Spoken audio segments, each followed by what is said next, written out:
delighted to be part of a conversation which has so many of my friends, colleagues, people I've read, and now certainly want to know the ones that I have not been in touch with. But you might consider that the topic that I have been tasked to discuss, which is gendered violence in conflict situations, is a little, shifting the terrain, as it were. But frankly, I would emphasize that there is a continuum between everyday violence as well as the dramatic violence that we see in conflict situations. And the reason that I emphasize the continuum is because it's all rooted in gendered inequality. It is because of that women's experiences, whether it is of everyday life or of conflict situations, are gendered in that particular way. What I'm going to do is just very briefly, because I know how merciless Naya is, flag the context, the logic, the manifestations, and some of the challenges. Barely, just broad contours. Contextually, South Asia is awash with conflicts. And when I'm talking about conflicts, I am not only talking about the self-determination conflicts and the civil war type conflicts that jump out from Afghanistan, from Kashmir, but also the post-conflict situations of no war, no peace, frankly.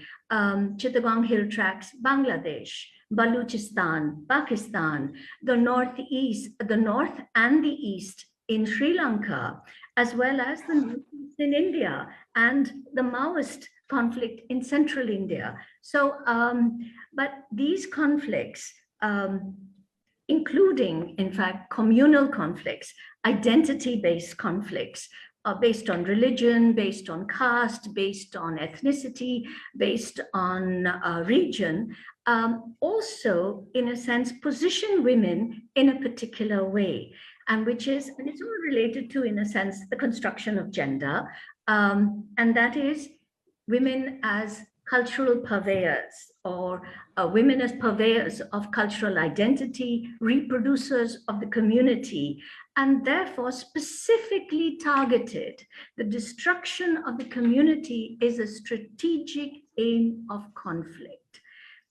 It's not just incidental that when we talk about sexualized violence in conflict, and now we know how widespread, how systematic it is, it's extremely important to recognize that now officially the International Criminal Court, that is the Rome Statute, recognizes rape in conflict as a weapon of war, as a war crime. And so it's not just incidental, it's not opportunity rape, it is a systematic strategy, and we have seen it across the board in all our conflicts. And we continue to see it. I mean, in the Chittagong Hill Tracts, you're a post-conflict situation, but you still have the use of sexualized violence in terms of land seizures and so forth. So it never stops. The other thing is, of course, that we've seen it in the Rohingyas situation. What was key to the forcible displacement of these masses and masses of people is, in fact, the systematic rape of the Rohingya women, a rape which, in fact, the government denies, and regrettably, so does Aung San Suu Kyi. Now, when I was talking about the logic, I said as cultural purveyors, as the reproducers of the community, as the repositories of the honor of the community.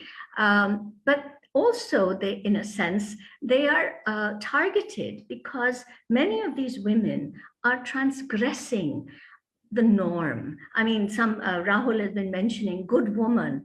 Well, that's just it. These women, particularly the women who have got involved in movements of political violence, whether they are or violent movements or non-violent movements, these women are seen as transgressing. And you see, in fact, the double victimization of these women, particularly studies of the Maoist women who've been arrested, who've been captured, have demonstrated this kind of vicious punitive action against them because they are seen as double transgressors. And I think all of you have seen that the political activism of a lot of our young women today has... Rita, it's now my time too.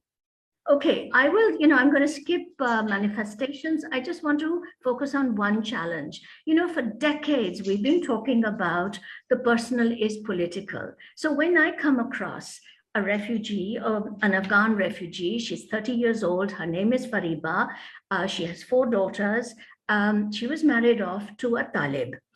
She came to India in 2017. She was married off to a Talib in Afghanistan, with whom she had 4 daughters. He was a drug addict.